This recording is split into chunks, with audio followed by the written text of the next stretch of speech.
만군의 여호와가 이르노라. 해 뜨는 곳에서부터 해 지는 곳까지의 이방 민족 중에서 내 이름이 크게 될 것이라. 각처에서 내 이름을 위하여 분향하며 깨끗한 제물을 드리리니 이는 내 이름이 이방 민족 중에서 크게 될 것임이니라. 아멘. 여러분 반갑습니다. 이렇게 마스크를 쓰고 여러분 앞에 서게 돼서 조금 아쉽긴 하지만 예, 제 잘생긴 얼굴을 보여드리게 돼서 기쁘게 생각합니다. 제 고향에 실제 온 것 같은 게 아니라 고향에 이렇게 왔습니다. 여러분 앞으로 4주 동안 그 초대교회사를 통해서 이제 같이 은혜를 나누고자 하는데요. 사실 이번 이제 학기가 마무리됐어요. 학교에서 이번 학기에 제가 초대교회사 강의를 했습니다. 초대교회사를 한 학기 내내 강의할 만큼 굉장히 많은 분량이 있지만 우리가 이제 4번 아주 짧은 시간을 통해서 초대교회사 수업에서 가장 은혜롭고 또 가장 중요하고 또 교회를 섬기는 데 있어서 또 가장 유익한 내용을 가지고 선별해서 4주제로 여러분과 이제 만나려고 합니다. 오늘 이제 첫 번째 주제인데요. 그 이방인 코드라는 말은 아마 여러분 처음 들어보셨을 겁니다. 제가 이렇게 만들어낸 말이에요. 오늘의 주제는 어떻게 유대교가 보편 종교인 세계 종교라고 이름 붙여진 기독교가 되어서 정말 로마 제국을 정복하고 오늘 우리에게까지 이렇게 오게 됐는가, 그 이야기를 드리려고 합니다. 시작하면서 한 1분 정도짜리 그 짧은 영상을 제가 준비를 했는데요. 1분 정도밖에는 안 되지만 2000년의 교회 역사를 다루고 있습니다. 한번 같이 보시고 출발하죠.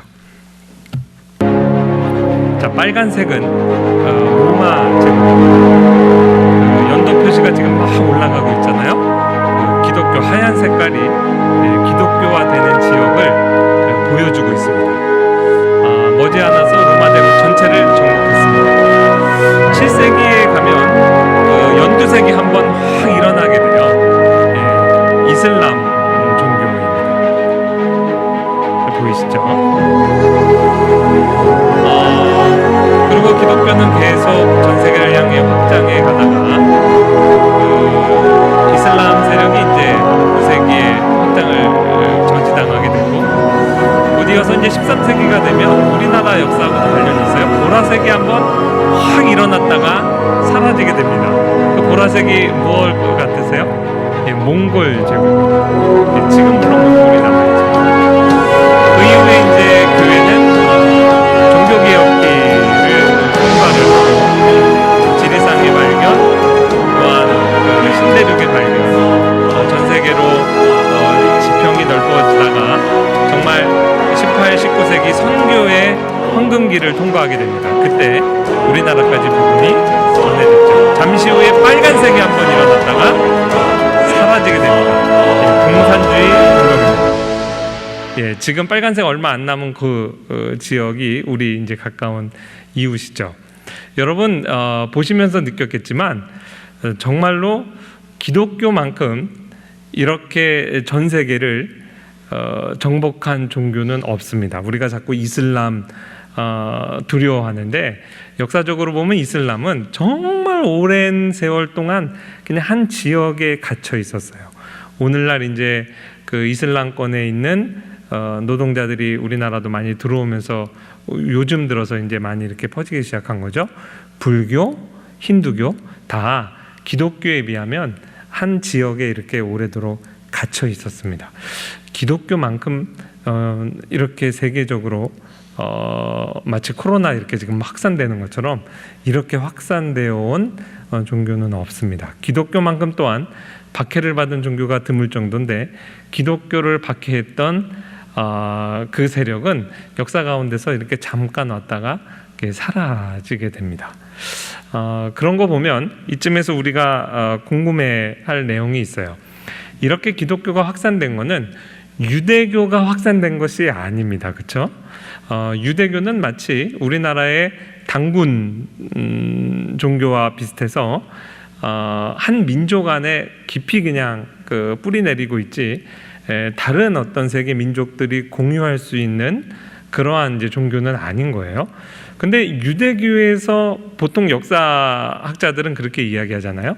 유대교에서 이제 기독교가 나왔다고 이야기를 하는데, 도대체 유대교에서 나온 기독교는 어떻게 이렇게 세계를 정복할 수 있는 세계 종교가 되었냐는 것이죠. 이것은 단순히 어떤 환경적인 영향 또한 어떤 문화적이고 우연적인 요소들로 해석이 되지 않습니다.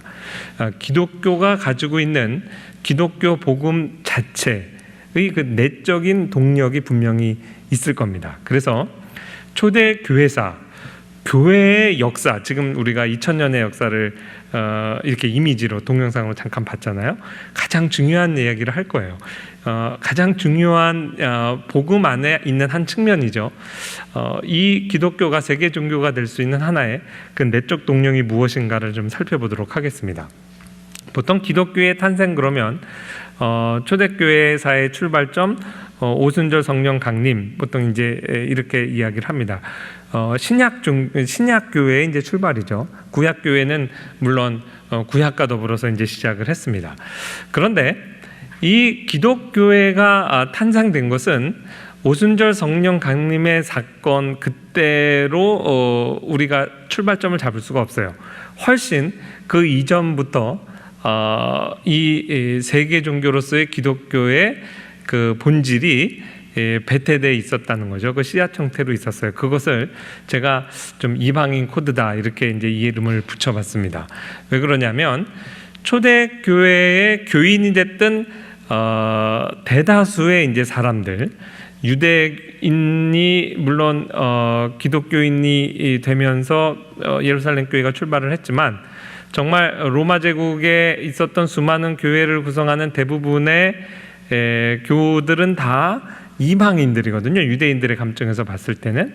그럼 이제 이방인들이 예수 그리스도를 주로 고백하고 교인이 된 다음에 그들에게 주어진 하나님의 특별 계시인 성경 말씀, 이들이 구약 성경을 어떻게 읽었을까? 구약 성경은 그야말로 유대인들이 오늘날까지도 이건 유대인의 경전이다 이렇게 이제 주장을 하잖아요. 근데 이제 유대인의 경전으로 받아들인 것이 아니고, 이들은 처음부터 창세기부터 말라기까지의 전체 구약 성경의 말씀을 예수 그리스도에 관한 하나님의 특별 계시, 기독교의 경전으로 이제 받아들였다는 거예요. 제가 초대교회사를 공부하고 또 초대교회 교부들의 글을 읽으면서 굉장히 인상적으로 생각했던 내용이 있습니다. 마나바스, 순교자 저스틴, 클레멘트, 이레니우스, 터툴리안, 오리겐, 크리소스톰, 키릴, 제롬, 어거스틴, 한두 번씩은 아마 들어보셨을 겁니다.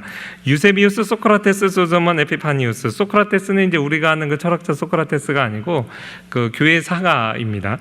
밑에 이제 유세비우스부터 에피파니우스는 다 교회 사가들이에요. 다 헬라 사람들이고 이방인들이죠. 근데 이들이 교회의 역사를 기록하고 또 구약 성경에 관해서 이야기할 때 너무나 자연스럽게 우리 교회의 역사, 우리의 역사로 기록을 한다는 거예요. 쉽게 얘기해서 우리는 대한민국 국민들은 이제 당군 신화를 이제 가지고 있죠. 우리에게는 그 내용이 익숙한데, 예를 들면은 일본 사람이라든지 뭐 아프리카의 어느 부족의 사람이 자기들의 국사 교과서에 당군 신화 이야기를 기록하면서 자기들의 역사라고 얘기하면 얼마나 신기하겠어요, 그렇죠? 아마 우리나라 3개 방송국에서 취재하러 갈 겁니다. 도대체 아프리카 이 부족이 어떻게 당군을 할까? 우리 뭐 민족의 뿌리 뭐 이렇게 해서 아마 탐구할 겁니다. 그와 비슷한 일이 일어난 거예요. 유대인들의 입장에서 봤을 때는 이 이방인들이 너나 할 거 없이 다 구약 성경을 듣고 자기들의 경전이고 아브라함을 자기들의 믿음의 조상이라고 그러고 다윗 이야기를 읽으면서 감동을 받고 이러한 어떤 행태들을 보면서 유대인들은 정말 경악을 금치 못할 겁니다. 그러나 이방인들 입장에서 예수를 믿게 되면 신기하게도 그 구약에 기록된 모든 유대인의 역사가 그들의 역사가 아니라 우리의 역사로 된다는 거죠. 그래서 이들이 남긴 초대교회 교부들의 저술에 보면 다윗에 관한 이야기, 모세에 관한 이야기, 또 구약 성경에 기록된 모든 스토리들을 다 자기들의 역사로 너무나 자연스럽게 그것을 고백하고 서술하고 있어요. 그래서 오히려 너무나 자연스러워서 그것이 이상한 거예요. 이것이 복음의 사실 능력입니다. 예수 그리스도를 주로 고백하게 되면, 우리가 그리스도의 자녀가 되면, 그리스도가 우리의 머리가 되시면 우리는 자동적으로 아브라함 언약 가운데 있는 아브라함의 믿음의 후손들이 되는 거예요. 그것이 말로 어떻게 설득해서 세뇌를 시키는 게 아니고 너무나 자연스럽게 구약 성경을 그들의 경전으로, 우리의 경전으로 이제 받아들이게 됐다는 것이죠. 이것이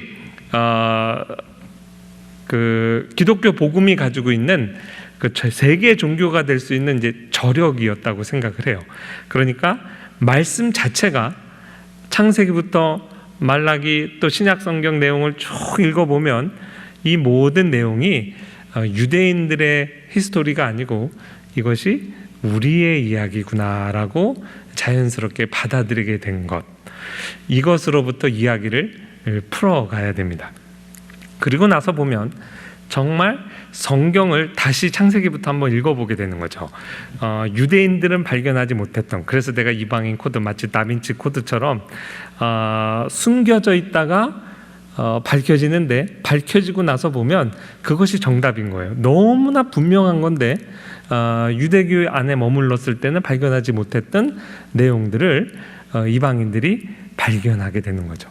초대교회의 성도가 우리가 초대교회사를 배우면서 먼저 우리의 선배 초대교회 신자들이 성경 말씀 어떻게 읽었고 어떻게 성경 말씀을 읽으면서 흥분하고 은혜를 받았는지를 먼저 한번 이야기해 보려고 합니다. 오늘 그래서 이 내용을 그들이 읽은 성경 이야기를 좀 말씀드리고, 다음 시간에는 아무래도 초대교회사가 이렇게 확장되는 데 있어서 우리가 피해갈 수 없는 이야기, 초대교회와 박해 이야기, 박해 속에 고난 가운데 꽃을 핀 이제 복음에 대해서, 그 다음에 남은 2시간은 초대교회사를 정리했다고 할 수 있는 아우구스티누스, 어거스틴, 보통 우리가 그렇게 알고 있죠.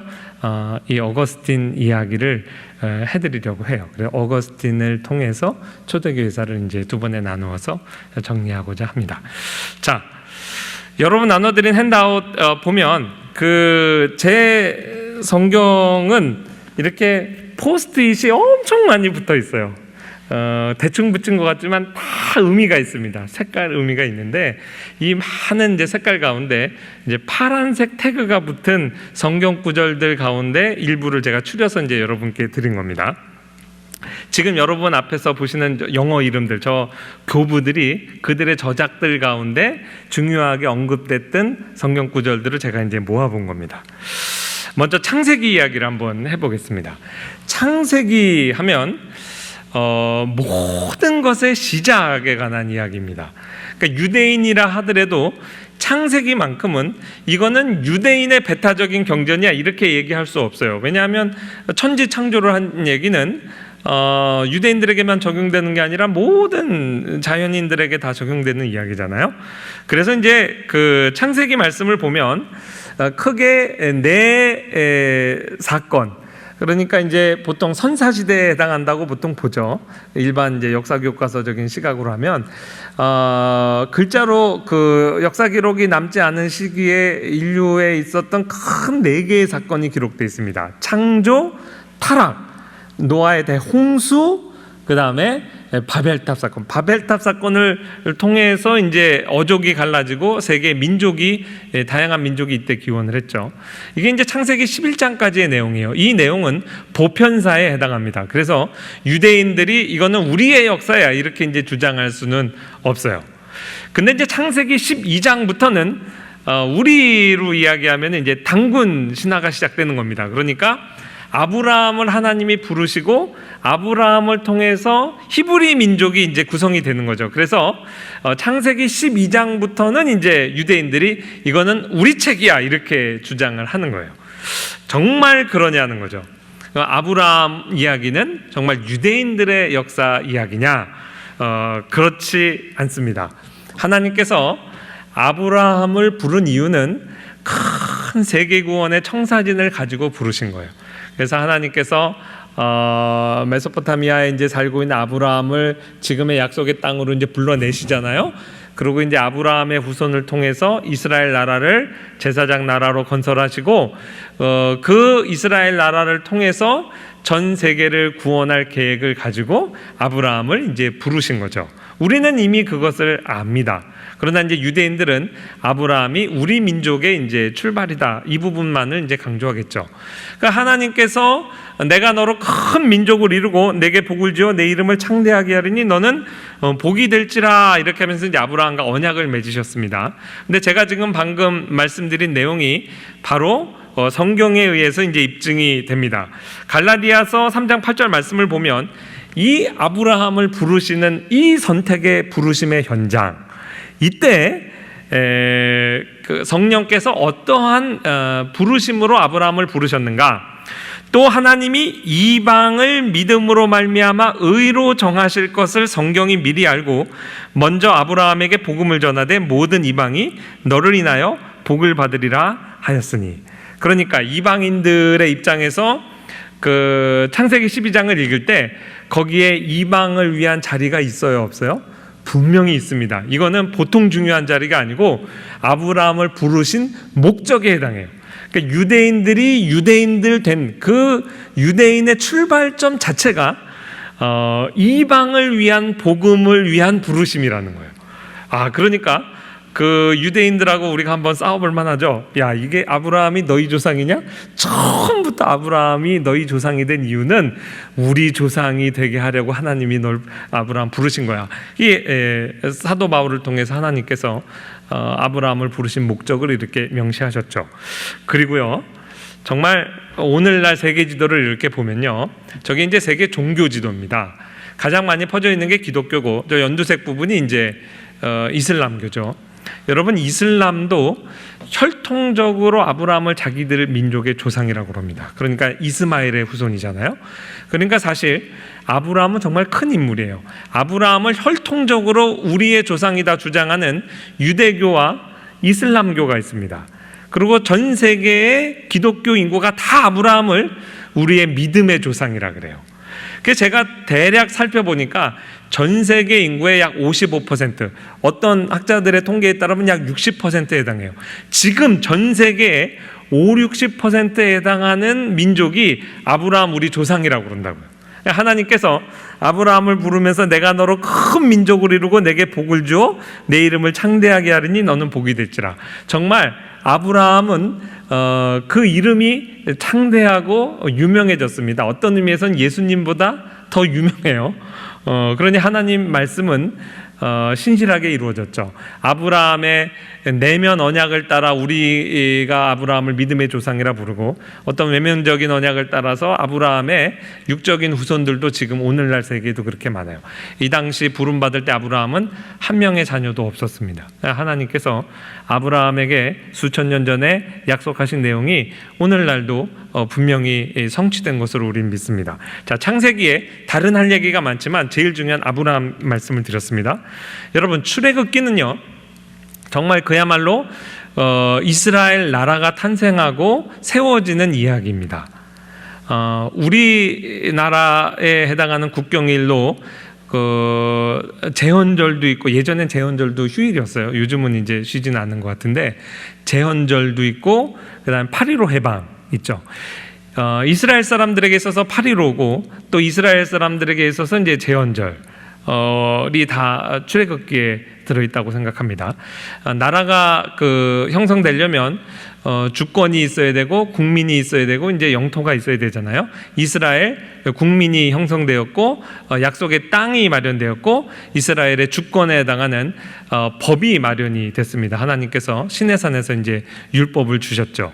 그야말로 그 유대인들에게 있어서는 출애굽기만큼은 뭐 창세기 양보한다 해도 철저히 유대인의 텍스트입니다. 근데 과연 그럴까요? 하나님께서 유대인들을 그 이집트로부터 해방시킬 때 그냥 해방시키지 않고 10가지 재앙을 내렸습니다. 사실 하나님은 권능의 하나님이시기 때문에 그냥 단번에 탈출시킬 수도 있었을 텐데 하나님께서 이렇게 오랜 절차를 밟으셨어요. 자, 이방인의 코드라는 시각으로 그 지금 출애굽기를 한번 다시 읽어보는 겁니다. 제가 그 신학을 공부하기 전에도 원래 역사를 전공했어요. 일반 대학에서도 이제 이집트 고대사를 공부한 적이 있습니다. 그래서 그 이집트 고대 역사, 뭐 이집트의 신들 조금 이제 배우고 압니다. 제가 한번 이집트의 신들을 좀 이렇게 모아 봤는데요. 하나님께서 애굽의 모든 신을 내가 심판하겠다 했으니 어쨌든 우리가 지금 알고 있는 이집트의 신들을 이렇게 모아 본 거예요. 그 10가지 재앙 여러분 혹시 암기하세요? 제가 화성교회에서 주일학교에 있을 때 외웠습니다. 하수, 개구리, 이파리, 심한악지, 독종, 우박, 메뚜기, 흑암, 장자. 주일학교 교육이 이렇게 중요해요. 이거 한번 들었는데 잊어버려지지가 않아요. 자, 이 이집트의 그 10가지 재앙을 통해서 하나님이 이집트의 신들을 심판하셨는데 대략적으로 이렇게 그룹핑을 해보면 이집트는 다신교 국가에서 정말 많은 신들이 있습니다. 한 4가지 범주로 이렇게 그룹핑이 가능해요. 권력, 파워, 예를 들어 뭐 나일강의 신, 뭐 태양신 라, 가장 강력한 신이죠. 어떤 권력을 상징하고, 그 다음에 머니, 돈을 상징하는 많은 재화를 벌게 하는 또 풍요를 가져다주는 이러한 신들이 이제 많이 있습니다. 그 다음에 쾌락에 관련된 신도 있어요. 제가 여러분 자세히 보지 말라고 일부러 신들 그림을 이렇게 조그맣게 만들었는데 민망해서 보여드릴 수 없는 남신과 여신도 있어요. 바알과 아세라를 뭐 거의 능가하는 굉장히 이제 쾌락을 상징하는 그런 신도 섬겼어요. 그 다음에 이집트 사람들에게 가장 인기 있었던 신이 하나가 뭐냐면 건강의 신입니다. 헬스. 그래서 이제 파워, 그 다음에 머니, 그 다음에 섹스, 그 다음에 헬스. 여러분 뭐 낯설지 않죠? 오늘날도 현대인들이 이 신들을 섬깁니다.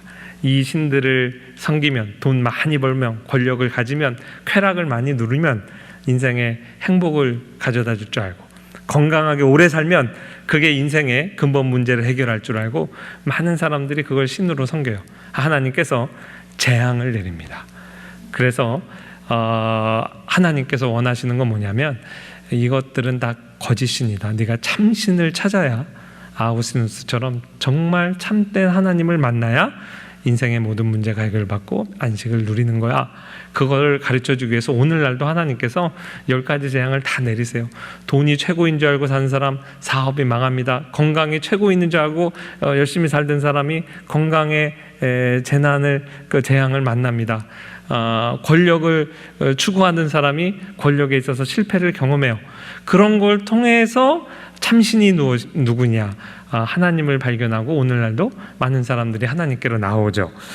비슷한 일이 일어났습니다. 여러분 10가지 재앙 중에 마지막 재앙은 좀 독특합니다. 여태까지는 하나님께서 이스라엘 사람과 이집트 사람을 이제 구분하셨는데 이 마지막 재앙은 유대인이라 할지라도 어린 양의 피 아래 거하지 않으면 심판을 면치 못합니다. 그렇죠? 반면에 이집트인이라 할지라도 여태까지의 9가지 재앙을 통해 하나님이 참신이구나. 이 하나님께서 마지막에 심판하신다고 그랬는데 아이고 내가 살려면 이 어린 양의 피 아래 거해야 되겠다. 그래서 이스라엘 사람들과 더불어서 어린 양의 피 아래 거하면 그 심판을 면했어요. 그 말은 뭐냐면 보편적인 인류가 경험하는 죽음의 심판, 그것을 피하는 하나님께서 유일한 길을 주신 것을 순종함으로 받아서 그 마지막 재앙을 피하라는 의미죠. 지금 다분히 좀 예표적이고 좀 상징적인 의미로 해석을 합니다. 그러나 그 당시 상황 안에서도 하나님의 이 의도는 분명히 드러났어요. 하나님께서 10가지 재앙이나 통과하시면서 이렇게 반복적으로 재앙을 허락하신 이유는 나를 여호와인 줄 알게 하리라, 나만이 참신인 줄 알게 하리라. 이거는 이스라엘을 향한 자기 계시뿐 아니고 그 당시 세상을 상징하는 이집트인들을 향한 하나님의 또 계시이기도 했습니다. 그 결과 이 재앙 단계에 가면 이집트의 술사들이 이거는 하나님의 권능입니다 고백했고요. 우박 재앙 때에 이르면 정말 하나님이 능력 있는 신이구나. 그래서 모세의 말을 들어요. 그래서 우박이 내린다 그러니까 종하고 가축들을 들판에 그대로 둔 자들은 다 재앙을 당했고, 바로의 신하들이 그 모세의 말을 듣고 가축들과 종들을 다 집안으로 들인 사람들은 그 심판을 면했어요. 이 반응이 나오기를 하나님이 기대하신 겁니다. 그래서 결국 마지막 때 하나님께서 보편적인 심판을 하시는 그 심판을 피하라는 어떤 하나님의 의도에 사람들이 반응하기 시작한 것이죠. 그래서 결국 보편적인 죄에 대한 심판을 6월절 재앙이 상징한다면, 하나님께서는 유대인의 피냐 이집트인의 피냐를 보지 않고 오로지 하나만 보셨습니다. 그리스도의 피를 보고 내가 그 피를 보고 넘어가겠다. 그래서 하나님 앞에 구원받는 그 기준이 내 안에 있지 않고 오로지 6월절 어린 양의 피, 그 하나님께서 차별 없이 제시하시는 구원의 길이에요. 이 시각으로 보면 출애굽기 12장 37절과 38절이 이해가 됩니다. 그래서 결국 출애굽 공동체가 학자들이 한 200만 대군 정도 됐다고 그러죠. 이스라엘과 자손이 라암셋을 떠나서 장정 남자만 60만이니까 대략 한 그 정도의 큰 200만 정도의 규모로 계산을 하면 거기에는 유대인들 뿐 아니고 수많은 잡족, 그러니까 many other people, people은 보통 민족을 이야기할 때도 많이 씁니다. A mixed multitude, 이 그들이 함께 했다 그랬어요. 이거는 처음부터 이스라엘 공동체가 혈연 공동체로 출발한 것이 아니고 언약 공동체로 출발했다는 것을 분명하게 보여주고 있습니다. 그러니까 하나님의 약속의 말씀을 믿고 그 하나님의 약속에 순종해서 모인 무리들, 그냥 언약 공동체인 거예요. 혈연 공동체를 사실 초월하는 내용이죠.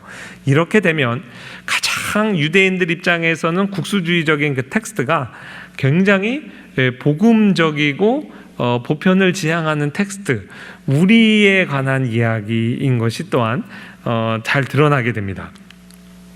그 다음에 보통 모세오경을 이야기하고 구약 성경을 이야기할 때 이제 선지서와 이제 구분해서 이야기하잖아요. 선지서만큼은 유대인들이 이런 식으로 이제 주로 해석을 합니다. 선지서의 대략 그 배경은 다 조금씩 그 시대가 다르지만 이스라엘 나라가 이방 나라에 의해서 이제 짓밟힘을 당합니다. 그래서 이방 나라에 의해서 압제를 당할 때 선지자들이 보통 활동을 하게 돼요. 그러니까 이제 유대인들은 어떤 식으로 해석을 하냐면, 하나님께서 선지서를 기록한 이유는 박해받고 압박받는 하나님의 백성에게 위로를 주시고 구원의 메시지를 주시고, 이 하나님의 백성을 박해하고 제압하는 이방 나라들에게 하나님이 의로운 심판을 행하실 것이다. 약간 양비론처럼 그렇게 이제 해석을 하는 거예요. 그런데 이제 사실 해석이 그렇게 만만치가 않습니다. 실제 대표적인 선지자들이 활동했던 그 시기에 이스라엘 나라를 압제하고 정복했던 아시리아, 페르시아, 바빌로니아, 그 다음에 많은 이방 나라들, 하나님께서 이스라엘 백성에 대해서는 구원을 약속하고 이방 나라에 대해서는 심판을 약속했느냐? 그렇게만 간단히 얘기할 수 없고, 이스라엘을 향해서도 하나님은 구원도 약속하지만 심판을 선언하시고, 또한 이방 나라들에 대해서 하나님이 분명히 공의로운 심판을 선언하시지만 또한 이방을 향한 하나님이 구원을 약속하세요. 그래서 엄밀한 의미에서 구원과 심판의 사중구조예요. 그래서 선지서 해석이 복잡합니다. 이 네 가지 측면을 우리가 다 고려해야 돼요. 자, 게다가 이스라엘의 죄를 하나님께서 심판하신다고 할 때 선지서가 만만한 텍스트가 아니라는 거예요. 이스라엘이 도대체 무슨 죄를 그렇게 크게 졌느냐?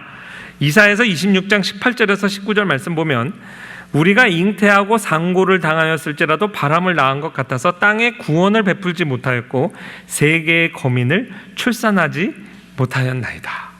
아주 그 표현이 아주 알아듣기 쉽습니다. 좀 이런 표현을 해서 정말 죄송하지만 용서하세요. 산모가 출산할 때가 돼 배가 이렇게 산만해가지고 병원을 갔더니 뭐 이건 그냥 얘기입니다. 여기 보니까 바람을 낳은 것 같잖아요. 그게 아기를 출산한 게 아니고 그냥 배에 그냥 가스가 가득 찬 거였어요. 그래서 응애 하고 아기 소리를 기대하고 있는데 그냥 방구 소리만 푹 하고 배가 꺼진 거예요. 얼마나 상황이 허무하냐고요. 지금 이사야 선지자가 그걸 빗대서 얘기하고 있어요. 우리가 잉태하고 상고를 당해서 이제 해산의 고통을 수고를 통해서 생명을 낳겠다 했는데 바람을 낳은 것 같다. 이스라엘의 죄는 이 땅에 제사장 나라로 우리가 부름을 받았는데 세계의 거민을 출산하지 못했다. 이게 이스라엘의 죄인 거예요. 그러니까 하나님께서 이스라엘의 죄를 책망할 때 단순히 윤리적인 죄만을 책망한 것이 아니고 이들의 제사장 나라의 소명의 실패, 선교 사명의 실패를 하나님께서 분명히 지적을 하신 겁니다. 세 가지 샘플을 하나 말씀드리겠습니다. 첫 번째는 요나 선지자예요. 유대인들의 시각에서 봤을 때는 그 많은 선지자들 가운데 요나는 좀 예외적이라고 볼 수가 있습니다. 왜냐하면 그들의 시각에 따르면 유대인들을 위한 선지자가 아니고 일정 시대에 그 특별한 하나의 그 선교사가 소명을 받아서 도교에 가가지고 거기 가서 회개를 하도록 복음을 전해라. 뭐 이렇게 이제 그러니까 이스라엘에서 사역하는 그게 메인스트림이라면 하나의 그 부록으로 하나의 예외적인 하나의 스토리로 요나의 스토리를 이해했을지 모릅니다. 이스라엘에 수많은 선지자가 있는데 예수님께서 딱 한 명의 선지자를 집어서 예수 그리스도의 사역에 대한 예표와 표적으로 해석하십니다. 근데 그 대표적인 선지자가 바로 요나예요. 이 세대는 악한 세대다. 이 세대가 표적을 구하지만 이 세대는 요나의 표적밖에는 아무 표적도 받지 못할 것이다. 요나가 니느웨 사람들에게 표적이 됨과 같이 인자도 이 세대에 그러하리라. 이 예수님의 말씀을 잘 해석해 봐야 됩니다. 자, 요나의 표적이라고 할 때 우리는 요나의 표적 그러니까 큰 물고기 뱃속에 들어가서 3일 있다가 살아나온 것 그거 요나의 표적이라고 생각하죠? 예, 맞습니다. 근데 더 중요한 얘기가 있어요. 예수님 말씀에 따르면 요나가 니느웨 사람들에게 요나 자체가 표적이 된 것처럼 인자가 이 세대 사람들에게 표적이 되리라 이렇게 말씀하신 내용입니다. 자, 요나가 그토록 부름을 받았을 때 거부했던 아시리아 사람들은 정말 악한 사람들입니다. 우리가 일본 굉장히 용서를 못 하잖아요. 일본 사람들보다 더 잔인해요. 제가 여러분께 아시리아 살마네스 3세 대형 박물관에 가면 요 동판이 있어요. 요 동판에 살마네스 3세가 자기가 전쟁에서 승리해서 포로들을 어떻게 했는지를 기록에 남겼는데 그게 동판으로 자기들이 그걸 그려놓은 거예요. 거기 보면 사람들 사지를 절단하고 목을 효수하고 그 다음에 옆에 사진 보면 사네립 우리 그 성경의 아시리아와의 유대 그 전투 현장들 우리가 기억하잖아요. 실제로 전쟁에서 승리하면 그걸 품어줄 수도 있는데 그 포로들을 다 이렇게 막대기에다가 사람들을 관통해가지고 이렇게 걸어놓고 했죠. 가죽을 다 베끼기도 했다. 이런 이야기를 들었는데 이게 다 아시리아 자기들의 역사의 기록에 남겼습니다. 나는 그들의 젊은이와 노인들을 포로로 잡았다. 그들 중 일부의 발과 손을 잘랐고 다른 이들은 코와 눈과 입술을 베어버렸다. 젊은이들의 귀를 잘라 산더미처럼 쌓아 올렸고 늙은이들의 목을 쳐서 탑을 쌓았다. 소년 소녀들은 불태워버렸다. 자, 우리가 일본의 귀이총 그거 있는 것만 해도 정말 너무 끔찍하잖아요. 근데 귀이총 저리 가라. 이 아시리아 사람들이 이렇게 전쟁 포로들을 잔혹하게 대했어요. 공포 정치를 한 겁니다. 그러니 이 요나가 유대인으로서 아시리아 사람 용서할 수가 있겠어요? 근데 하나님께서 지금 니느웨 성에 가고 악한 도성에 가서 회개를 선포하라. 요나가 내가 회개 선포해서 그 사람들이 회개하면 어떻게, 회개하면은 하나님은 자비와 긍휼이 많으시니까 용서할 거 아니겠어요? 그 거부한 거죠. 그러니까 지금 우리가 요나에 대한 생각을 조금 바꿔야 됩니다. 적어도 예수님께서 해석하시는 요나의 그 예표적인 의미는, 요나는 의인이에요. 하나님 앞에 불순종했던 그 동기가 뭐냐면 니느웨 성의 죄 때문에 그렇습니다. 니느웨의 죄 때문에 의인인 요나는 니느웨에 갈 수가 없는 거예요. 차라리 날 죽여라, 이렇게 하나님의 공의는 어떻게 되는 겁니까? 이렇게 이제 대드는 거죠. 그거는 왜 그러냐면 니느웨 성의 죄 때문에 그렇습니다. 이것이 마치 하나님과 우리의 세상과의 관계와 같아요. 하나님은 의로우신 분이고 세상은 죄악 덩어리고, 둘이 어떻게 공존하겠어요? 둘의 만남은 곧 하나의 소멸을 의미합니다. 하나님은 소멸하는 불이시고 우리는 휴지 조각 같은 죄인 존재고, 불과 휴지가 만나면 어떻게 되죠? 타버리죠. 하나님께서는 그 휴지를 태우기를 원치 않으신 거예요. 그래서 차라리 내가 죽자 한 거죠. 그래서 그 의인인 요나가 죄인인 니느웨에 다가가기 위해서는 물고기 뱃속에 들어갔다 살아나는 죽음과 부활을 경험하는 걸 통해서 다가갈 수밖에 없었다. 그것이 예표적 의미예요. 예수 그리스도께서 이 시대, 이 세대, 저와 여러분, 이 세상에 오셔서 구세주로 오시기 위해서는 하나님이신 그분의 죽음과 부활이 필요했다는 것이죠. 그래서 요나의 큰 물고기 표적이 곧 예수 그리스도의 십자가와 부활을 상징하는 표적이 되는 것입니다. 그렇게 보면 요나는 많은 선지자들의 이야기 가운데 하나의 부록이 아니고 모든 선지자들을 대표할 만한, 정말 예수 그리스도의 복음을 대표하는 정말 핵심적인 역할을 감당한 거예요. 그 요나 선지자, 앞으로 신약 예수 그리스도의 복음을 예표하는 그 핵심적인 요나 선지자의 사역 내용이 뭐예요? 이방 선교였어요. 그러니 이방 선교의 이 주제는 선지서를 읽을 때 이것이 열외의 어떤 예외적 사건이 아니고 이것이 이제 핵심적인 사건이라는 것이죠. 그래서 결국 하나님의 사랑이 이 세상에 임하시기 위해 그리스도는 죽음과 부활을 통해 우리에게 다가오셨다.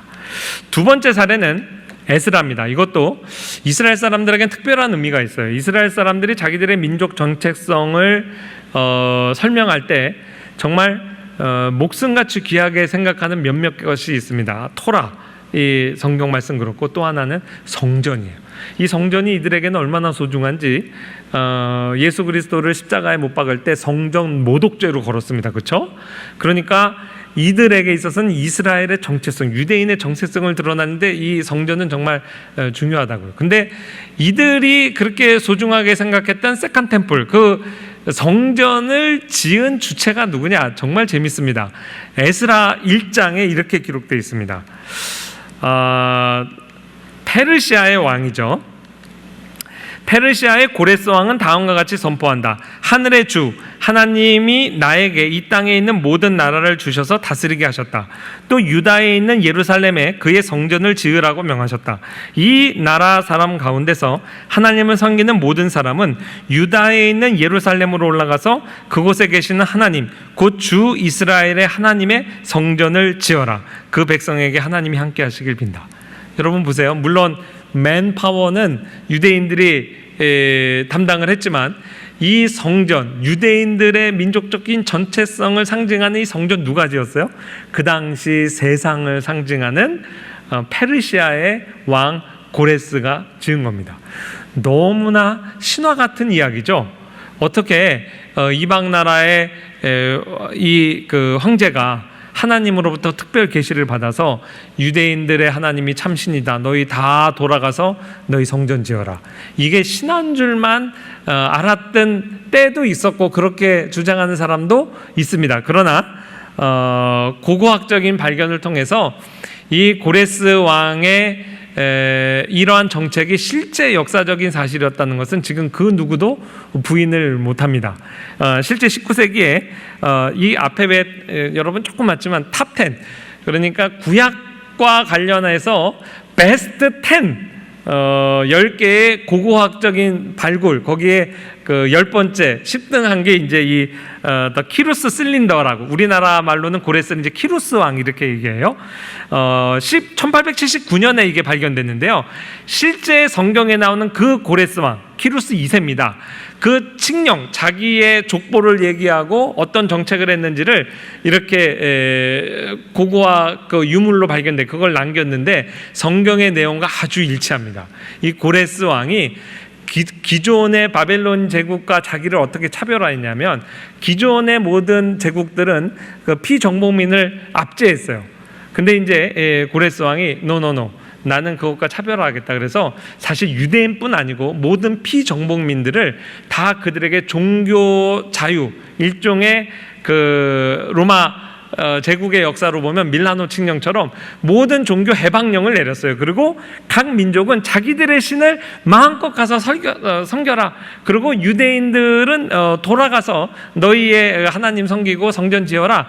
이러한 것들이 이제 실제 그 사료적으로도 이제 입증이 됐습니다. 하나님께서 이것도 하나님의 놀라운 섭리 가운데 이 유대인들의 그 민족적인 정체성을 상징하는 성전을 사실 이방 나라 황제가 짓게 한 거예요. 그 말은 뭐냐면 이 성전 자체가 우리 모두를 위한 성전이라는 것이죠. 그 다음에 여러분, 이스라엘 역사에 있어서는 가장 가슴 아픈 역사입니다. 그 바벨론 유수, 다니엘과 세 친구들 바벨론 제국에 다 끌려갔죠. 이 내용도 이방인 코드의 입장으로 읽으면 좀 다르게 읽힙니다. 왜 그러냐면, 이 하나님께서 바벨론 유수를 통해서 다니엘을 세우셨잖아요. 그 다니엘이 정권이 바뀔 때마다 계속 그 자기의 자리를 지키면서 하나님께서 다니엘을 통해서 특별 계시의 말씀을 이제 잘 해석하게 합니다. 근데 이제 이 다니엘을 통해서 그 바벨론 제국과 페르시아 제국에 선포된 하나님의 특별 계시가 이게 보통 말씀이 아니에요. 복음이에요. 이 여러 왕들의 시대에 하늘의 하나님이 한 나라를 세우시리니 이것은 영원히 망하지도 아니할 것이요 그 국권이 다른 백성에게로 돌아가지도 아니할 것이요 도리어 이 모든 나라를 쳐서 멸망시키고 영원히 설 것이다. 메시아 왕국에 대한 복음을 선언하게 하셨습니다. 그리고 이것은 다니엘의 고백으로 끝나지 않고 원래는 느부갓네살 왕에게 하나님께서 특별한 꿈을 주셔서 이것을 해석하게 했죠. 느부갓네살 왕이 그래서 이렇게 고백을 하죠. 다니엘에게 이르되 너희 하나님은 참으로 모든 신들의 신이시오 모든 왕의 주제시로다. 내가 능히 이 은밀한 것을 나타내었으니 내 하나님은 또 은밀한 것을 나타내시는 이시로다. 이 은밀한 것이라는 것은 하나님의 특별한 계시입니다. 보통 우리가 이제 조직신학 시간에 신학을 공부할 때 하나님의 자연 계시를 통해서는 창조주 하나님에 관한 지식까지 접근할 수 있습니다. 그러나 자연 계시를 통해서 구원하시는 하나님을 고백할 수는 없다. 이것이 보통 우리가 아는 이제 상식입니다. 근데 그 시각에서 보면 다니엘을 통해서 하나님이 기록하신 성경 말씀, 느부갓네살, 그 당시에 이제 세상 제국의 대표죠. 이 황제의 입을 통해서 하나님이 받아내시는 고백은 자연 계시의 그 범위를 이제 넘어간다고 볼 수가 있어요.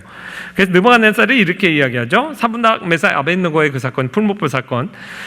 사드락과 메삭과 아벳느고의 하나님을 찬송하리로다. 그가 그의 천사를 보내서 자기를 의뢰하고 그들의 몸을 바쳐 왕의 명령을 거역하고 그 하나님 밖에는 다른 신을 섬기지 아니하며 그에게 절하지 아니한 종들을 구원하셨도다. 이같이 사람을 구원할 다른 신이 없음이니라. 이거 특별한 의미를 갖고 성경이 기록한 겁니다. 이스라엘의 하나님을 구원하시는 하나님으로 고백하고 있어요. 그 다음에 한 걸음 더 나아가서 하나님이 느부갓네살을 만나서 특별히 연단을 하시죠. 그래서 결국 이제 한번 미쳤다가 돌아와서 지극히 높이신 하나님이 내게 여태까지의 고백과 다릅니다. 이제는 그 하나님을 자기의 하나님으로 고백하고 있어요. 내게 행하신 이적과 놀라운 일을 내가 알게 하기를 즐겨하노라. 그러므로 지금 나 느부갓네살은 하늘의 왕을 찬양하며 칭송하며 경배하노니 그의 일이 다 진실하고 그의 행하심이 의로우시며 교만하게 행하시는 자를 그가 능히 낮추심이라.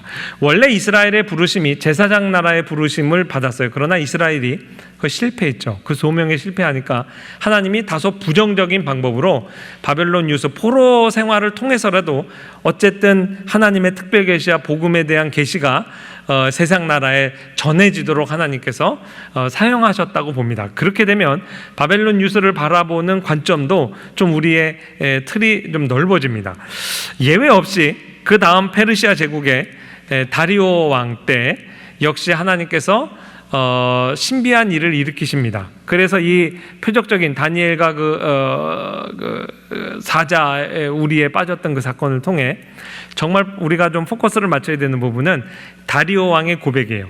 내 나라 관할 아래에 있는 사람들은 다 다니엘의 하나님 앞에서 떨며 두려워할지니 그는 살아계시는 하나님이시여 영원히 변하지 않으시리시며 그의 나라는 멸망하지 아니할 것이요 그의 권세는 무궁할 것이며 그는 구원도 하시며 건져내기도 하시며 하늘에서든지 땅에서든지 이적과 기사를 행하시는 이로써 다니엘을 구원하여 사자의 입에서 벗어나게 하셨습니다. 그래서 세상 역사 교과서에서도 페르시아의 종교는 유대교적인 요소가 거기에 이제 들어가게 됐죠. 로아스터교를 세계사 교과 저도 처음에 배울 때 그 내용을 배우게 됐어요. 이거 하나님께서 다 하신 일입니다. 구원하신 하나님. 우리랑 신학적인 칼라는 맞지 않아서 우리가 그 신학을 받아들이진 않지만 하버드 대학의 폴 틸릭이라는 교수가 있어요. 근데 이 폴 틸릭이라는 신학자가 무슨 이야기를 했냐면 굉장히 의미심장한 얘기를 했습니다. 실존주의적인 이제 철학가이기도 하거든요. 이 세상은 삶과 죽음에 관한 문제로 질문을 한단 말이에요. 근데 그 답을 아무도 해줄 수가 없어요. 그 실존적인 삶과 죽음에 관한 질문에 대한 답은 오로지 교회가 가지고 있어요. 그래서 질문하는 세상, 대답하는 교회. 그게 이제 그 사람이 가르친 굉장히 핵심적인 해석의 틀인데 그 내용은 굉장히 우리가 복음적으로 잘 이용할 수 있다 생각해요. 여러분 생각해 보세요. 삶과 죽음에 관한 문제입니다.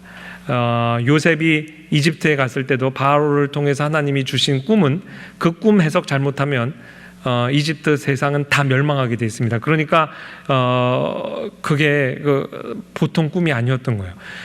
삶과 죽음의 문제로 이 세상은 고민해요. 답을 찾지 못해서 절망하고 부르짖습니다.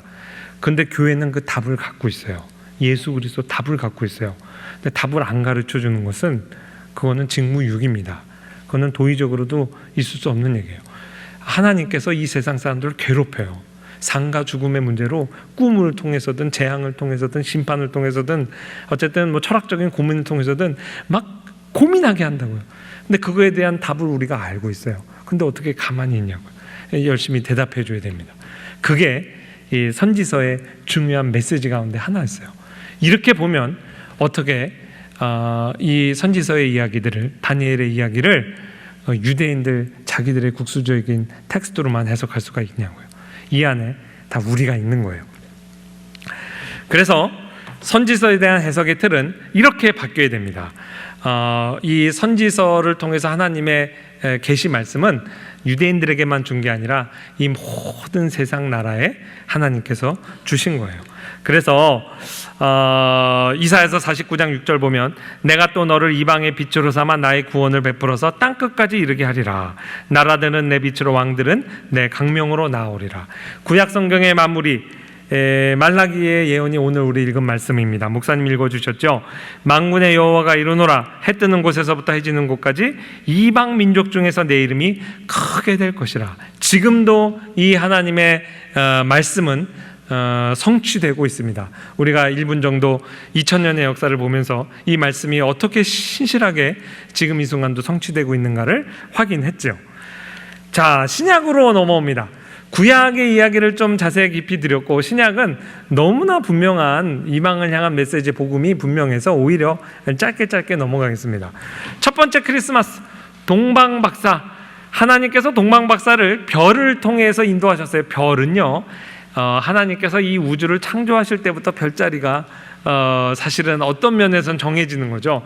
하나님이 이 예수 그리스도의 그 탄생, 좀 낭만적으로 해서 첫 번째 크리스마스에 우리를 대표하는 동방박사들을 그 자리로 인도하셨다고요. 그 말은 이 예수 그리스도의 복음이 유대인들을 위한 복음만이 아니고 우리 전 세계를 향한, 이방 세계를 향한 복음이라는 것을 너무나 잘 보여주시는 것이죠. 세례 요한 이야기 잠깐 좀 들어보겠습니다.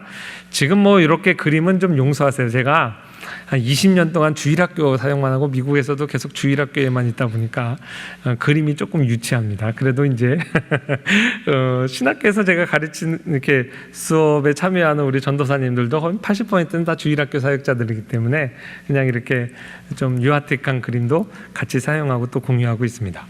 여러분, 세례 요한은 예수 그리스도의 길을 예비한 인물로 잘 알려져 있습니다. 선지자 이사야의 책에 쓴 바 광야에서 외치는 자의 소리가 있어 이르되 너희는 주의 길을 준비하라. 그의 오시는 길을 곧게 하라. 모든 육체가 하나님의 구원을 보리라. 도대체 세례 요한이 어떻게 그 예수님의 길을 예비했을까? 사실 세례 요한은 굉장히 가문이 좋은 사람입니다. 그 당시에 이스라엘은 이제 신정국가 비슷하잖아요. 근데 이제 신정국가의 가장 어르신은 이제 대제사장입니다. 물론 한쪽으로 권력이 집중되는 걸 막기 위해서 로마사를 공부하다 보면 유대인들의 대제사장 제도를 좀 그들이 바꿨어요. 그래서 대제사장을 막 이렇게 4명을 임명하기도 하고 해서 좀 권력이 분산되도록. 그러나 어쨌든 이스라엘은 대제사장 중심의 권력 체제가 유지되고 있었어요. 그런데 세례 요한은 자기 아버지 대제사장 가문, 자기 어머니도 대제사장 가문이에요. 게다가 그 부부가 아이가 없었죠, 그렇죠? 기적적으로 세례 요한이 출생한 거 아니에요? 세례 요한은요, 가만히 있어도 앞으로 미래에 그 우리식으로 얘기하면 이제 청와대에 입성할 사람입니다. 그러니까 권력의 중심부에 있을 사람이에요. 그 성전 중심의 그 권력 기반 안에 핵심부에 있을 사람이라고요. 게다가 그 출생 자체가 굉장히 신비하고 하나님께서 이스라엘에 대한 위로를 주셨기 때문에 태어나서 성장하는 모든 성장기가 유대인들의 대중의 주목을 받은 거죠. 근데 세례 요한이 나이가 차서 가만히 있어도 예루살렘 안에서 이제 자리를 잡아야 되는데 요단강을 건너 강 건너편에 가서 교회를 개척하는 거예요. 그러니 그것 자체가 굉장히 충격적인 일 아니겠어요? 그 다음이 문제입니다. 거기서 지금 세례 요한 하는 일은 회개의 세례를 베풀었다 그랬어요. 여러분, 이스라엘 사람들에게 있어서 죄가 속함을 받는 것은 유일하게 배타적으로 예루살렘 안에서만 있어야 돼요. 근데 지금 세례 요한이 어떤 종교적인 예식을 통해서 네가 죄사함을 받는 것이 아니고 정말 마음에서부터 회개를 함으로 속죄를 받아라. 속죄의 세례를 베푸는 거예요. 그것 자체가 성전 중심의 유대 당국자들 입장에서 봤을 때는 굉장히 도발적입니다. 남겨두면 위험합니다. 그래서 제거의 대상이 될 수 있어요. 그러면 이 세례 요한 입장에서는 자기 자신을 사실 내려놓은 거예요. 그렇죠? 잘 먹고 잘 살 수 있는 사람이 어려운 광야에서 광야 교회 개척해가지고 메뚜기 서청 먹고 금식하게 바꾼길을 밥 먹듯 하고 거기서 회개의 세례를 베푸는 거죠. 그래서 대중들의 인기를 쫙 받습니다. 그러면 정말 어떤 포퓰리즘에 영합한 사람이 결코 그렇지 않아요. 또 하나, 제가 여기서 인용하지는 않았지만 세례 요한의 핵심적인 메시지가 뭐냐면 그 이스라엘의 민중들을 향해서 너희가 속으로라도 아브라함의 자손이라고 생각하지 말아라. 거기에다가 너희의 안심, 신뢰의 닻을 내리지 마. 하나님은 여기 많지, 이거 돌들 많지? 이 돌들로도 아브라함 자손 만들 수 있어. 그 뭐냐면 이스라엘의 유일하게 남은 자존심이에요. 우리가 비록 이렇게 압제를 받고 살아도 우리는 혈통적으로 아브라함의 자손이지, 우린 천국까지. 그거 하나님 앞에서 아무 소용없다. 그 사실 이스라엘의 그 국수주의자들 입장에서 봤을 때는 이 세례 요한 굉장히 위험한 사람입니다. 그거 제거될 수 있어요. 그러니까 대중들의 인기에도 영합하는 사람 아니라고요. 그 세례 요한이 예수 그리스도의 길을 예비했다는 것은 예수님 공생애 3년 동안 목회해야 얼마나 많이 목회하겠어요. 미리 수만 명 이렇게 민중을 모아놓고 자기는 빠지고 그 다음 담임 목사님으로 모셔서 교회에 넘겨줬다, 이런 의미로 여러분 생각하시지는 않았겠죠? 얼마나 유치해요. 그게 아니고 그의 메시지가 그렇다는 겁니다. 하나님 앞에서 이제 구약시대의 성전시대의 종말, 그 다음에 유대의 어떤 국수주의적인 아브라함의 후손이라 생각하는 그들의 유대주의적인 생각의 종말을 딱 종지부를 찍고 높은 곳은 낮게, 낮은 곳은 메워지게 해서 예수 그리스도의 복음이 이렇게 잘 활주로에 안착하도록 그 메시지가 그렇게 예수 그리스도의 길을 예비했다는 거예요. 그래서 포인트는 뭐냐? 모든 육체가 하나님의 구원을 보리라. 전 세계를 향한 하나님의 예수 그리스도의 복음의 메시지가 정말 이제 잘 전해질 수 있도록 그 세례 요한이 그 길을 이제 닦았다는 것이죠. 그런 면에서 세례 요한은 내려놓고 더 내려놓고 자기의 모든 권력도 내려놓고 특권도 내려놓고 이스라엘의 민족적인 어떤 특권 의식도 내려놓고 이것이 예수 그리스도의 천국 운동과 맞닿아 있었던 겁니다. 예수님의 공생의 사역 많은 부분을 우리가 이야기할 수 있지만 이방인 코드와 관련된 부분 여러분께 말씀드립니다. 예수님께서 성전 청결 2번 성경에 이제 기록이 돼 있죠. 내 집은 만민이 기도하는 집이라 일컬음을 받으리라 하면서 크게 예수님께서 야단을 치시고 이제 노하셨던 그 성전 청결의 그 사건이 어디에서 있었냐면 이방인의 뜰에서 일어났어요.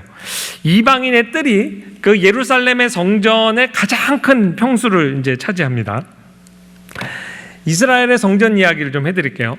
여러분 혹시 저도 안 가봤지만 남미에 이렇게 뭐 아즈텍 문명 이런데 이제 가면 여기 꼭 관광 코스가, 그러니까 어르신들은 이 계단 못 올라갑니다. 얼마나 가파르고 높은지. 이 관광객들이 이렇게 올라가잖아요. 저기에서 정말 인신 제사도 드렸고요. 살아있는 상태에서 사람 심장을 갈라서 신에게 바치고 밑으로 떨어뜨리면 종교적 예식으로 그 식인의 관습도 했다고 그래요. 그래서 뭐 관광객들 많이 모이죠. 아즈텍 문명뿐만 아니고요. 거의 모든 이제 고대 문명의 제사장들 계급은요, 이 해발 고도가 달라요. 일반 평민과. 왜 그럴까요? 그 신분 질서의 제일 상층부에 있고 우리 보통 평민과는 다른 존재가 바로 제사장들 계급이에요. 왕들보다도 어떻게 보면 이제 더 높아요. 뭐 이집트도 예외가 아니고요. 거의 예외가 없습니다. 고대 종교가. 그런 의미에서 유대교는 굉장히 독특합니다. 유대교도 철저히 신정 통치가 이루어지고 제사장 계급이 있었잖아요. 근데 제사장들과 제사장들이 일했던 성전은 다른 고대 세계의 종교와 다릅니다. 어떤 면에서 다르냐면 해발 고도가 같아요. 그러니까 대제사장이 밟고 사는 이 해발 고도나 보통 사람들이 사는 거기나 똑같다고요. 그러니까 하나님께서 어떻게 보면 구약 시대에서조차도 고대 근동의 다른 종교하고 비교해 볼 때 굉장히 혁명적입니다. 이거는 그냥 똑같은 게 하나님 앞에서. 성전도요, 그래서 그냥 플랫해요. 근데 이 모든 어떤 개서제적인 제도를 갖는 고대 종교가 이렇게 사다리꼴로 높이 제단을 쌓는 이유는 멀리서도 볼 수 있도록 하는 유용성도 있거든요. 근데 이스라엘도 그게 필요했어요. 광야 생활할 때 법궤가 움직이면 모든 사람들이 그걸 봐야 되는데 하나님이 그렇다고 성직 제도를 높여가지고 이렇게 만들긴 싫고, 하나님이 어떻게 하셨죠? 멀찌감치 떨어져, 몇백 미터씩 떨어져가지고 하나님의 법궤가 이동해가는 거 다 같이 보면서 이제 같이 임마누엘, 우리와 같은 수준에 내려와 계신 하나님의 임재 속에서 이제 같이 동행을 했죠. 그 부분도 굉장히 고대 다른 종교와는 다릅니다. 제가 조금 더 설계도 얘기를 해드릴게요. 막상 이렇게 설계도를 잘 그려낸 그 자료가 없어서 제가 이제 기존에 있던 그림에다가 이렇게 한번 만들어 봤는데요. 여러분 보실 때 이제 그 가장 큰 평수를 차지하는 것은 이방인 뜰이라서 여의도 광장처럼 이게 큰 광장에 이방인의 뜰이라는 그 뜰이 있습니다. 여기는 이방인들만 들어가겠죠? 그게 아니에요. 이방인이든 유대인이든 다 여기 들어가고, 이방인들은 이제 인너 템플, 그 안에 있는 성전 안으로는 이제 못 들어간다 이 말이에요. 이쪽이 이제 입구입니다. 이쪽에 보면 이제 첫 번째, 그래서 내 성전 안으로 딱 들어가면 첫 번째 만나는 가장 큰 공간이 여인의 뜰이에요. 남자 화장실, 여자 화장실 구분되어 있는 의미의 여인의 뜰이 아니고, 여인의 뜰은 유대인이면 남녀노소 누구나 들어갑니다. 근데 왜 여인의 뜰이라고 그랬냐면, 여인의 뜰, 남자들의 뜰 거기까지만 여자들은 있어요. 여자들과 어린아이들. 남자들은 조금 더 진행합니다. 남자들보다 조금 더 진행해서 들어갈 수 있는 게 레위인들이에요. 레위인들보다 더 안으로 들어가는 게 이제 제사장. 제사장 가운데 대제사장이 1년에 한 번 지성소 들어가죠. 이 구조가 좀 독특하죠. 이 구조를, 그래서 지성소 안에는 법궤가 있잖아요. 법궤는 언약궤죠. 그 언약의 핵심에는 메시아가 있습니다.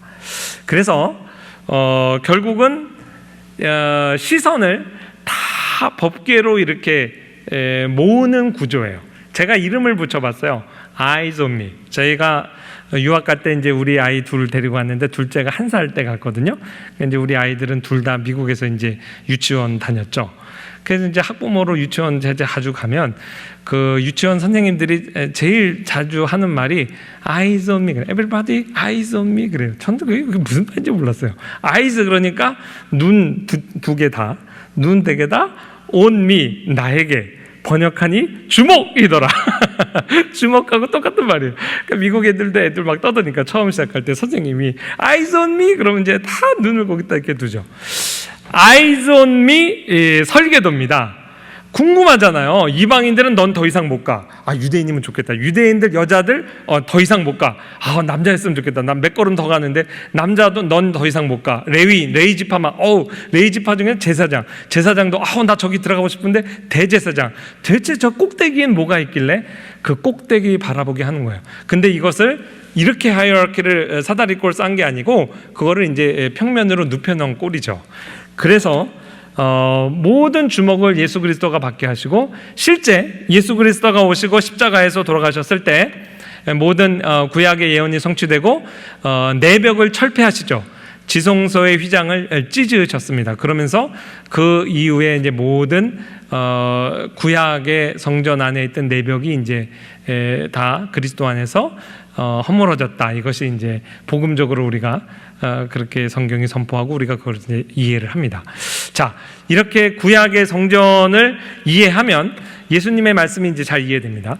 예수님께서 이 성전을 헐라 내가 사흘 동안에 일으키리라. 이 말은 뭐냐면, 이제는 신약 시대가 되었다. 새 성전의 시대가 됐다. 새 성전에서는 모든 내벽이 철폐된다. 예수님은 우리의 평화가 되시는 분입니다. 유대인과 이방인을 갈라놓은 담으로러 둘이 하나가 되게 하셨습니다. 예수님은 그 사역의 내용을 보면 일종의 워킹 템플, 이렇게 걸어다니는 성전이셨어요. 유대인들 안에서도 아무나 성전에 못 오죠. 문둥병, 전염병에 걸렸거나 아주 극한 죄인이거나 이방인이거나 이렇게 못 오잖아요. 예수님께서 성전에 못 오는 사람들 찾아다니셨습니다. 전염병 걸린 사람들 가서 만져주시고, 이방인들에게 이름 미우하시면서 다가가시고, 죄인을 상징하는 삭개오를 아브라함의 자녀라 선언하시고, 사마리아 우물가 여인에게 찾아가시고, 일종의 걸어다니는 성전의 역할을 하시면서 예수님 시대의 새 성전의 설계도를 우리에게 보여주신 거예요. 사람이 되셔서 육을 입고 오신 이상 걸어다닐 수 없었던 첫 번째 크리스마스. 사실 이거는 이제 위대한 탄생이라는 영화의 마지막 장면인데요. 좀 상징적인 의미가 있어서 이제 제가 캡처를 했어요. 사실 역사적 사실하고는 다르죠. 목자들은 예수님 태어난 그 밤에 왔고, 동방박사들은 집으로 찾아온 거 보니까 좀 시간이 걸려서 왔다고 봐요. 근데 그래도 성탄절 카드에 목자들, 동방박사들 이런 그림들 많잖아요. 여러분 가운데 주일학교 교사들 계시면 그거 그냥 하나 들고 가서 크리스마스 의미를 한번 이렇게 설명해 보세요. 자, 첫 번째 크리스마스 생일 파티에 초대된 인물들, 하나님께서 신약 시대 저와 여러분이 생활하는 우리 화성교회에 설계도를 이미 보여주셨어요. 뭐가 다를까요? 유대의 성전의 개념으로 봤을 때 혁명적인 일이 일어난 거예요. 유대인과 이방인 사이에 담이 없죠. 유대인과 이방인, 지금 이방인 대표 동방박사들 있잖아요. 목자들은 제일 가난한 자들. 그래도 동방박사는 모략도 가지고 금덩어리도 갖고 그런 거 부자인 것 같아요. 부자와 가난한 자들. 남자와 여자 어떻게 같이 있겠어요? 남자 여자도 같이 있고. 만약에 구유, 말구유, 그래서 이제 마구간 동물이라 그러면 동물과 인간. 제일 중요한 장막이 하나 있습니다. 그게 뭘까요? 구약의 성전 제도로 보면 우리가 어떻게 하나님을 뵙습니까? 저 휘장을 하나님께서 처음부터 거두신 거죠. 예수 그리스도를 우리가 네이키드 아이로, 우리의 눈으로 본다는 것 자체가 이미 십자가에서 성막을 찍기 전에 성육신에서 찍고 오신 거예요. 그래서요, 그 예수님에게 아이들이 나오는 거를 제자들이 막았죠. 그게 그들의 세계관에서 봤을 때는 합당한 이유입니다. 예수님을 만약에 지성소로 하면 여자가 아이들이 나왔던 그 아이들은 품에 안고 이렇게 하신 거 보면 어린 아기거든요. 보통 엄마들이 안고 나왔을 겁니다.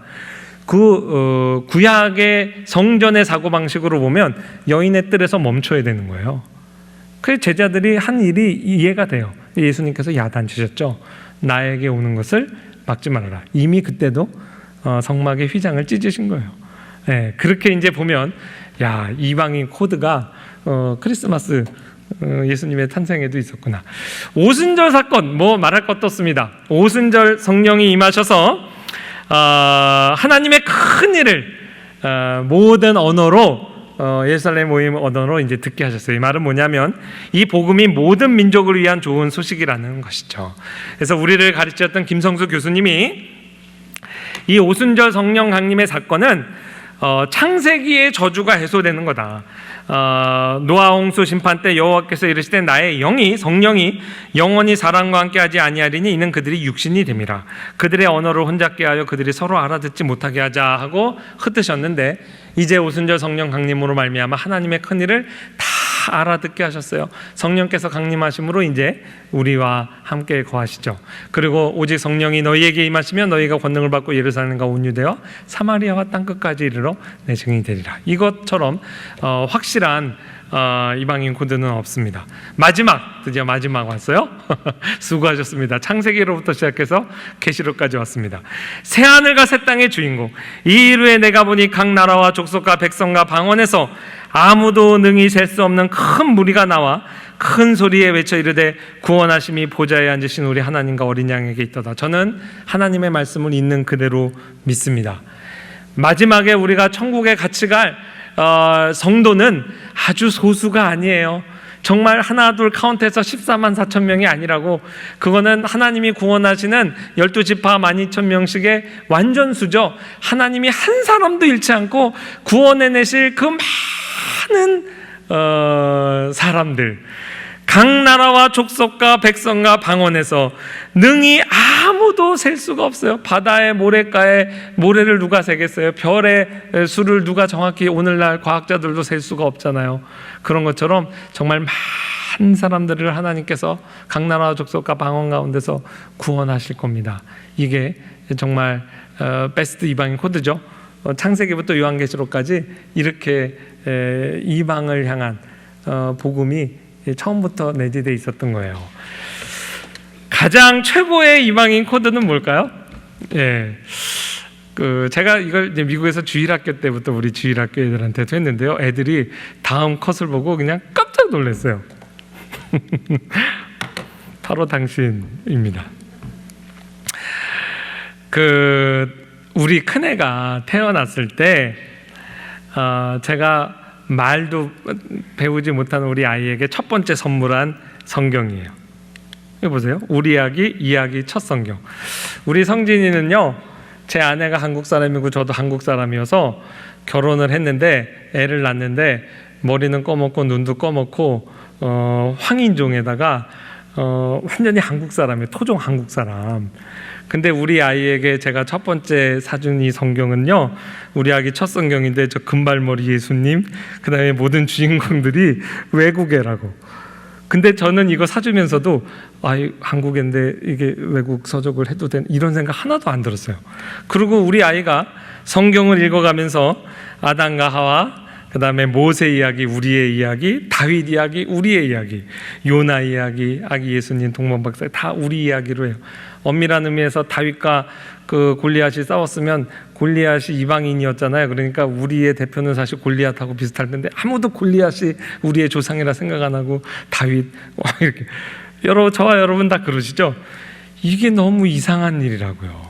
제가 아까 도입에 말씀드렸던 것처럼 아프리카의 어느 부족이 단군 신화를 가지고 우리의 조상 그런 거랑 비슷하다고요. 유대인들이 봤을 때 너무나 이상한 이야기를 하는 거예요. 오늘 지금 저와 여러분도 다 한국 사람이 모여가지고 처음부터 끝까지 성경 외국 사람들 유대인들 이야기를 하고 있는 거예요. 그러면서 거기서 울고 막 하고 감동받고 그래요. 여러분 왜 그런지 아세요? 이 책은, 구약의 성경은 처음부터 우리의 책이었기 때문에 그래요. 지금으로부터 120년 전에 이렇게 서양 사람들이 와서 기독교 복음을 우리에게 전해줬죠. 서양의 종교를 정해준 것일까요? 아니에요. 엄밀한 의미에서 따지면 동양에서 건너간 거 아니에요. 근데 오늘날도 많은 사람들이 기독교는 서양 종교라고 생각해요. 천만의 말씀이에요. 그 사람들이 우리에게 이 복음을 전해준 것은 서양의 기독교를 전해준 게 아니고 원래 우리의 것을 돌려준 거예요. 이게 복음의 능력입니다. 복음은요, 그래서요, 딱 받으면요, 이게 서양 사람들이 전해줬지 서양의 문화지 그게 아니고 이것은 원래 내 거였네. 나에 관한 스토리네. 내가 죄인이고 나에게 그리스도가 필요하고 예수 그리스도를 주로 고백할 때 구약의 모든 스토리가 나의 스토리가 되고 아브라함의 이야기가 나의 이야기가 되고 다윗의 이야기가 나의 이야기, 그의 회개가 나의 회개. 이거 되는 걸 우리가 체험하는 거예요. 너무나 신기하죠.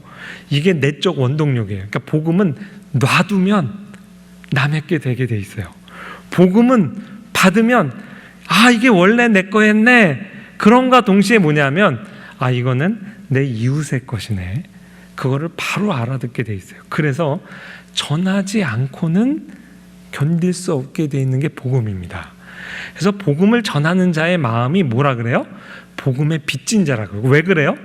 이게 내가 길거리에서 휴대폰을 주웠는데 그거를 주인 찾아주기 전까지는 불안해요. 오히려 내가 그거 찾아주려는 마음을 갖고 있어도 CCTV로 누가 나 도둑이라 오인하면 어떡하지?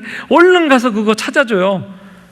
그게 복음이라는 거예요. 복음이요, 원래 딱 받으면 이거는 내 거이면서 동시에 내 이웃의 것인 거예요. 그래서 내가 그거를 그들에게 전해주기 전까지는 내가 도덕적 책임에서 그 불안에서 벗어나지 못할 겁니다. 이게 복음의 내적인 원동력이에요. 복음은 처음부터 복음인 거예요. 모든 사람을 위한 복음인 거예요. 그래서 오늘의 전체 화두가 뭐였냐면 어떻게 유대교가 기독교가 되었냐는 거거든요.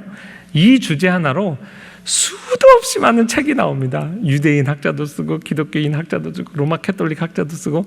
근데 그 모든 책들을 통해서 결국은 우리가 발견하게 돼야 되는 그 핵심은 그냥 그 책을 읽을 게 아니고 성경을 읽으면 되는 거예요. 유대교가 어떻게 세계적인 기독교가 될 수 있었느냐? 답을 말씀드립니다. 유대교는 처음부터 기독교였습니다. 네. 그것을 초대교회가 발견한 거예요. 그래서 유대교가 기독교 된 게 아니라 원래 기독교가 된 겁니다. 이것이 오늘의 이제 초대교회사를 이해하는 어떻게 보면 출발점이라고 볼 수 있고요. 그러나 저절로 복음이 이렇게 퍼져간다고 해서 하나님이 사람의 그 행위를 사용하시지 않은 게 아니에요. 많은 사람들이 복음 때문에 헌신하고 박해도 받고 고난을 견디고 자기의 고난의 삶을 통해서 복음의 복음됨을 세상 가운데 드러냈습니다. 그 이야기를 다음 주에 우리 역사 이야기 또 해드리면서 같이 좀 은혜를 나눴으면 좋겠습니다. 기도하겠습니다.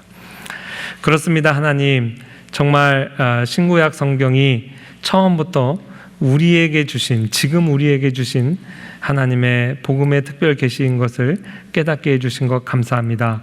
이 복음 서양 사람들을 통해 우리에게 전해 주셨습니다. 원래부터 우리를 위한 복음이었던 것을 발견하고 하나님 앞에 감사와 찬양을 드립니다. 그러나 동시에 부담도 느낍니다. 이 복음, 아직 복음을 듣지 못한 정말 세계의 많은 민족들의 것임을 또한 저희가 깨닫습니다. 복음의 빚진 자로서 거룩한 부담감을 갖고 이 복음을 또한 잃어버린 양들, 하나님의 백성들에게 부지런히 전하는 일에 귀하게 헌신하는 우리 화성교회 또 우리의 모습 될 수 있도록 주님께서 복 주시옵소서. 예수님의 이름으로 기도합니다.